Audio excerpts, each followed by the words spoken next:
Good morning, good evening, or good night. I hope you guys are doing well wherever in the world you are watching this from, and welcome to your match analysis video on Forest versus Spurs, where it finished Nottingham Forest 0, Tottenham Hotspurs 2. I've calmed down a lot since yesterday.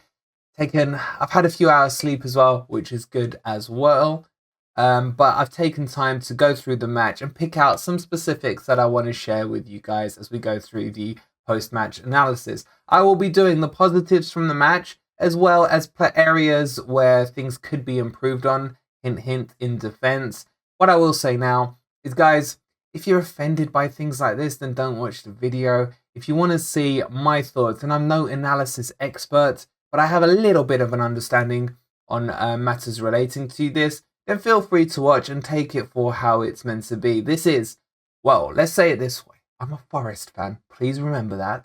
And I want to see the team improve, get the best results, and freaking win the league if we can.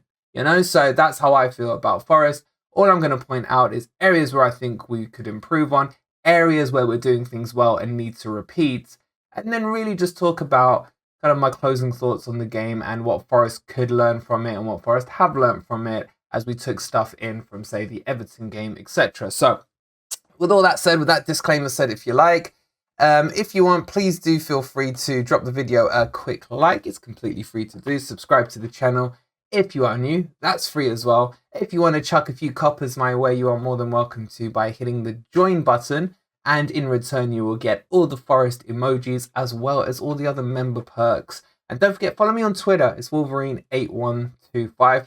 Very active on that at the moment and interacting with loads of you Forest fans, so it's good to see. All right, enough said. Let's get into it, and let's start with the improvement areas.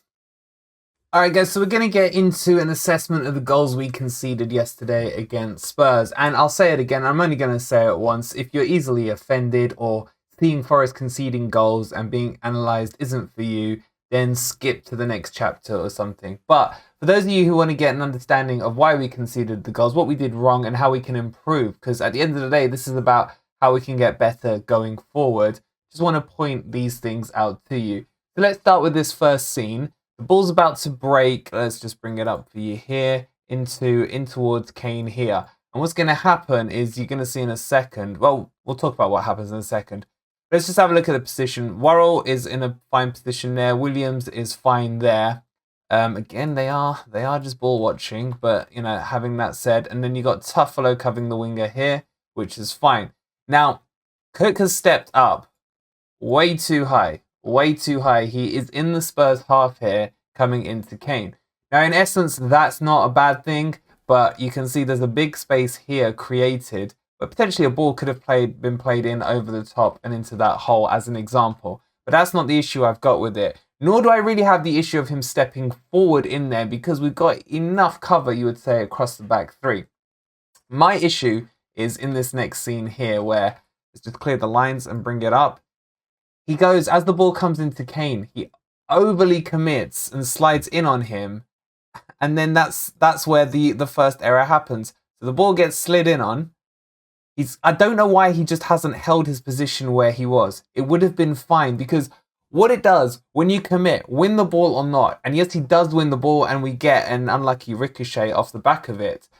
But if you lose the ball initially anyway, you're now out of play because you're out on your knees. You've left yourself three there. If Kane was able to have turned him and got into the gap there as well, he's already got plenty of space here that he can work in and progress the ball forward.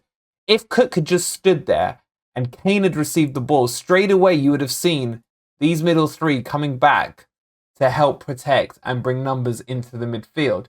So what he's done by sliding in is not allowed the shape to reset itself and the midfield to come back into a more defensive shape.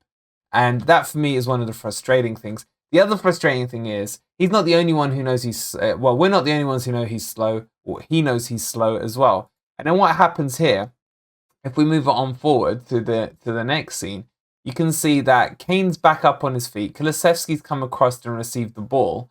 And then you've got now here Tuffalo and Cook with Kane in a straight line. They are exactly in unison. Kane is not fast. Cook is not fast. Tuffalo's got okay speed about him. And this is the frustrating thing for me, is that you can now see the difference between a striker who wants to score and defenders who are unaware of smelling the danger out. Because it carries on. At the halfway line, they're still in line, the three of them together. And what you're going to slowly start to see is all four of these Forest players start to sucker in again towards the ball. Now, what I would like to see here is McKenna, who I love, and I think he's our best defender. Well, apart from Niakata. I'd like to have seen him having a look here and just keeping an eye on this situation developing there.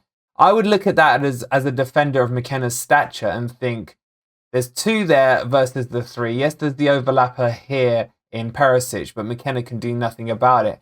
But between those three, they should be able to slow the game down enough to allow a few more of the Forest players to get back into position. Instead, what ends up happening with McKenna is he gets drawn and sucked into this little mother's meeting that goes on here. So let's move it forward another scene.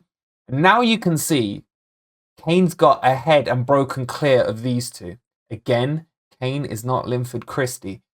And you can see that Tuffalo is starting to overtake Cook. Cook's at full pelt here. He just hasn't got the pace. Again, brings to the question, mate, why were you up here in the first place if you haven't got the pace to get back and defend it? And then Tuffalo's not busting the gut. You can't really tell in the freeze frame, but Tuffalo should be and should have the pace to get in and around behind Kane.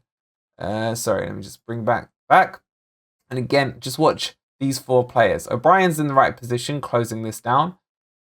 McKenna looking at the ball. Worrell, as always, looking at the ball, and so is Nico Williams as well. There's a lot of ball watching. And this scenario here that's developing is being completely ignored by everyone apart from Tuffalo and Cook, who are aware of it.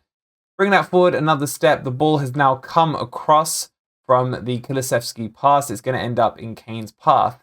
These two are out the game now. They haven't had the desire to get back quick enough to get goal side of Kane. Now suddenly McKenna's going to start to react. But instead of closing Kane down, what he ends up doing is going for a holding pattern towards the edge of the box. So we'll move that one forward for you guys as well. And we end up in this situation. Now here you would say McKenna's recovered well enough to be in a position to stop Kane from having a shot. But the space now between him and Kane is way, way too big. And what he should be doing in this scenario now, closing in on the ball, committing to it. Look, if he gets done, you've got Worrell in a running defensive shape going that way who can cover in behind. And he's probably tracking Son's run as well. And you got the emergency cover as well of Nico Williams in and around the back. But what happens, as you can see here, this is when the ball is shot. He's actually just held the position. So look where he was there. He was on the edge of the box. And if I draw a line for you there.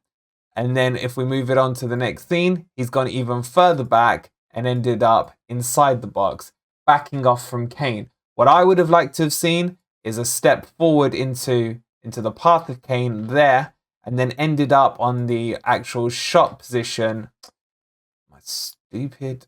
There we go. Ended up in a shot position here when the shot was taken, more so where he was in the previous frame. Now, the other thing is I wasn't sure was Henderson at fault because it wasn't the most powerful shot I've ever seen. When you look at the angle from behind, his line of vision is completely blocked by McKenna.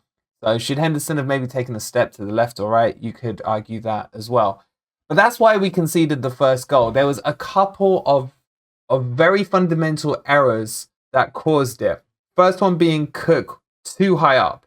Once he was too high up, he can't commit into the challenge. He was better off just holding Kane up and letting the midfield come back.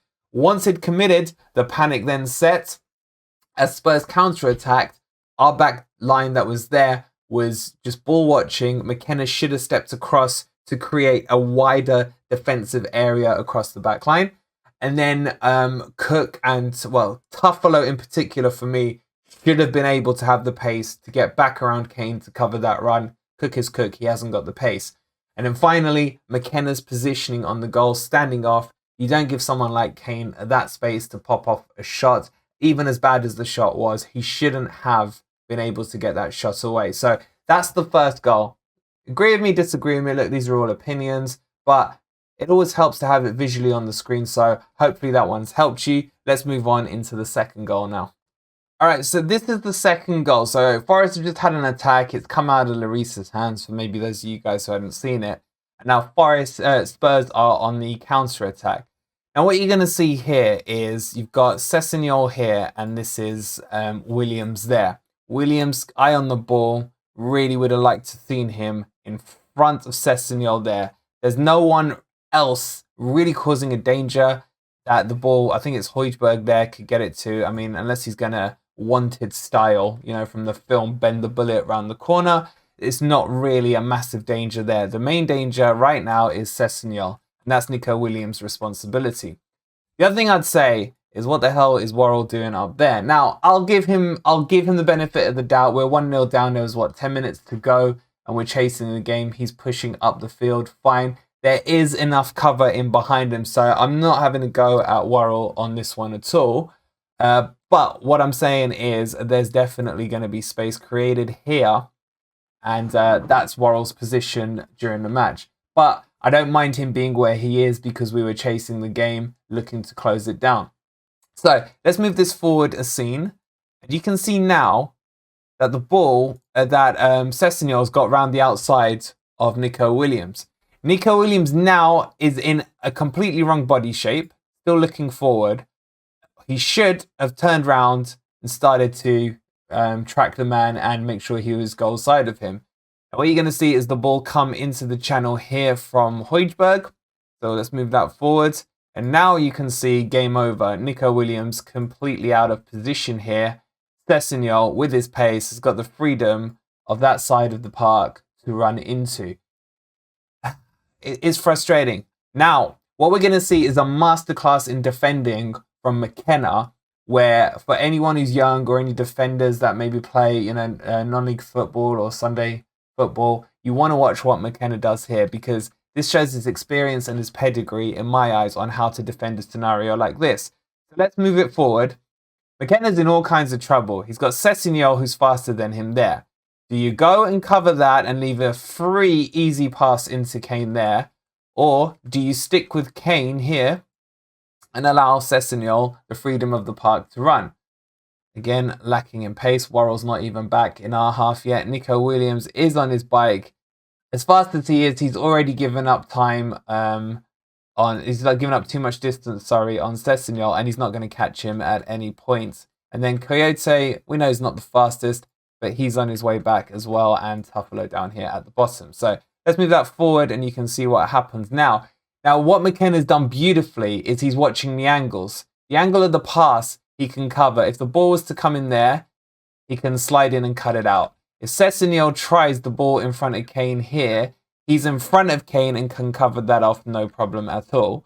And if he's going to carry on running through, he's actually covering the correct line down here to block his path over. So he's doing everything he can here, and I can't fault him on his positioning at all. Once we bring it into the box, you can see he's still got in mind where Kane is, ball covering. He's allowing now, and he's doing the right thing, letting Sessegnon get wider and deeper, which narrows any chance of a shooting angle from Sessegnon on the goal. If he shoots from there, it's going to be easily saved by Henderson. So 10 out of 10 at the moment for McKenna on this. And then you can see there, once Sessegnon's hit the brakes, it's still only McKenna really in the right position.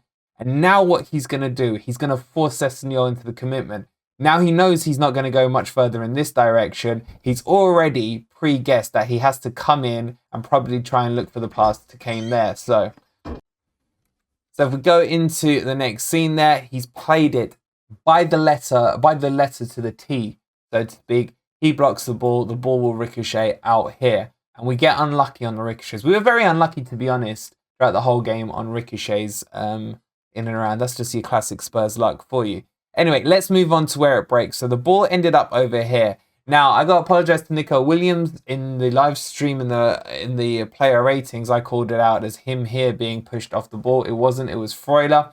Freuler was coming in with a bit of pace from here and really should have been able to either foul or knock Richarlison off the ball. Instead, what happens, he's the one who gets knocked over.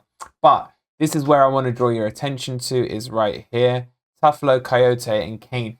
Kane's still in a recovery position. He's just been annoyed that the ball hasn't come through to him from Sessegnon. And you've got everyone ball watching again. Worrell looking this way, McKenna's looking this way, Williams is looking this way, even Tuffalo is trying to get, a gander at the ball, and so is Coyote. None of them are aware, and in particular the two that I've got boxed, Coyote and Tuffalo, of Harry Kane, who is literally right between them. Move this on slightly, we're going to take it freeze frame at a time. Now here what happens, I just want to bring your attention to Coyote. He's looked over his shoulder if you were to watch it in real time. He hasn't looked far enough to see where Kane is, and really, he's only looking towards here and having a look to see where Kulusevski is. I don't know if he even knew Kane was there. I can't make my mind up to decide. You guys let me know. Do you think he was aware Kane was there or not? He has to be, surely. But at no point is he looking at Kane's position. And if we roll this on again to the next frame, he's now talking to Tuffalo. This is why I think he knew where Kane was. I don't know what was said. I'm just guessing. I'm probably wrong. But I think he's pointing here with his hand to Tuffalo to say, he's your man kind of thing. Because it has to be that case. Because what then happens is he steps away. And he steps away from Kane, creating this disconnect here between them. Now, the frustrating thing is, if you look at Tuffalo's position and just watch the blade of grass he's standing in, and I've got this pretty much frame by frame for you guys, at no point does he move. And you can see Coyote's getting further and further away when he should have been on Kane, and so should have Tuffalo. Honestly, they should have been double marking him. I don't know if Tuffalo's there worried about the ball back to the edge of the box so he can react to Kulusevski, maybe. But that's not where the main danger threat is right now. It's Kane. And then let's keep moving it on. Coyote's out of position. Tuffalo, still ball watching. Hasn't moved an inch. And then as the ball comes in and into the net, he still hasn't moved off that blade of grass. It's very frustrating. The hands go up. The blame is, talked around amongst the players. Tuffalo is still in that same position. So for me, the second goal was Coyote and Tuffalo, as well as Williams not judging Sessegnon's overlapping run. Bit of naivety from Williams, but he fancied himself at cutting out the pass on the byline. Once that was missed, it was game over. And that summarizes for me the percentage plays that the defenders are doing. They're going for the high-risk percentage plays, the sliding in, the backing themselves on getting the challenge. It looks good if it comes off, but the percentage play should always be, if we've got too many players committed forward, your percentage play needs to be hold the line and let the rest of the team come into play. Otherwise, what's going to happen is we'll find ourselves in that scenario where suddenly there's an overload of the opposition and the defense and the defending becomes frantic with low numbers. So hopefully that makes sense. Let me know your thoughts on the defensive side of this analysis. I'm probably wrong in some parts. There's probably better defenders than you out there, but I do a lot of this. So I have a little bit of a clue what I'm talking about. But let's move on from here. All right, so let's talk about what we did really, really well yesterday. And we did this a lot. And this is where we're going to get a lot of goals from this season. So as you can see here, Forest are sitting deeper in their half. Now, this will work better for us as the season progresses if we are finding ourselves, look at that, a much nicer defensive line in and around the edge of our box, a much nicer depth as well for us. What I like here is MG Dub.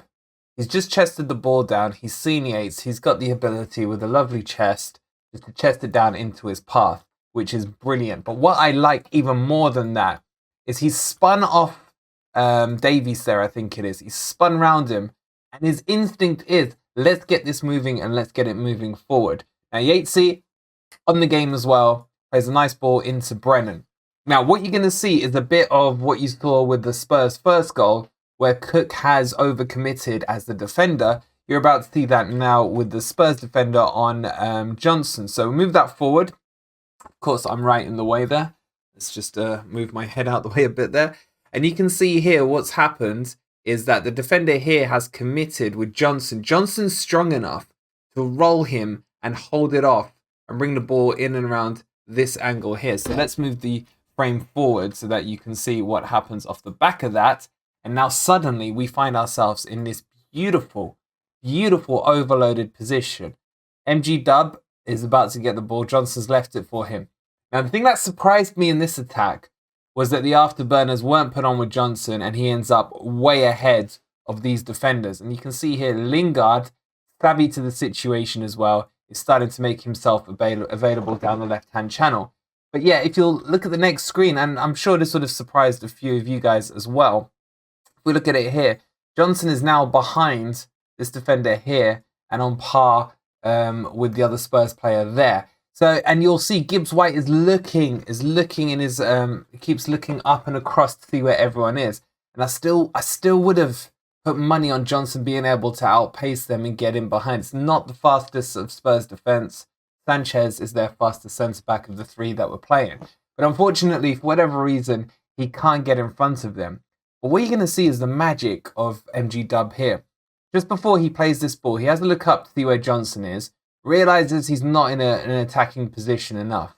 And he's just going to curve an absolute beauty into this space here. So let's move it forward and you can have a look here. Sorry, this is where he does release the ball. So he's going to release the ball. It's a tough pass to make because the actual like perfect spot is going to be in and around this area here. Curling, it's got to have a bit of curve on it to take out Sanchez, who's quick on his feet as well. So to do it requires a lot of skill, and he nearly gets it inch perfect. But what happens is Lloris, the experienced keeper he is alert to the danger. He's already pointing, you can see with his arm there. He's aware of where the danger man is, being Lingard, even though Lingard's not yet even into the box. And what does Lloris do? He's going to reposition himself and start to come out here, which, hats off to him. He sniffed the danger and he saw it coming, and you can see he's already on his bike coming out there. And when you get to the scene, he's first on it here, gets a good hand to it and is able to shove it that way. Now, because of the pressure Lingard's putting on him here, and because Johnson's on the edge of the box here, again, a lucky ricochet, he could have palmed it gently out into Lingard's path, or maybe he could have like hooked it accidentally in towards Brennan, who would have had a nice free, easy tap in on goal. He ends up shoving it out into this area. This, for me, is where I want to see a bit of improvement from the two CMs. Yatesy is usually, I would have expected Yatesy to be in and around this area usually, but he's still off screen. This is on O'Brien's side on the left, and I'll show you when he does come into play. Still not into play there, and then it's not till the next scene here where he comes into play. So the opportunity's gone. So I would have liked O'Brien to have anticipated the attack and really got himself up in and around maybe this area here and around the edge of the box ahead of Højbjerg, but it wasn't to be. But it was really good counter-attacking football, stuff we're used to seeing a lot from last season, and we're starting to see glimmers of that come into the game, and we saw it in decent abundance yesterday as well. So let's move on to the next chance that I want to talk to you guys about. And if we bring this forward, this was in the second half. Now, this is one of my favorite attacks that we did throughout the afternoon.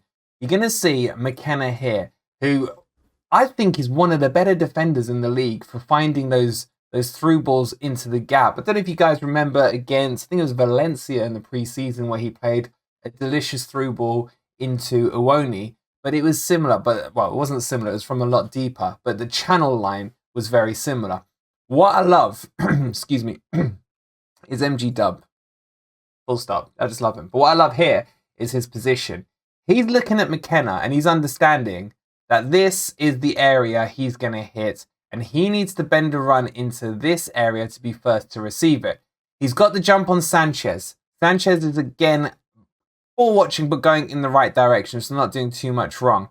But he doesn't know that the old MG Dub is in behind him here. And he splits these two defenders to perfection. And let's move it forward so you can see that.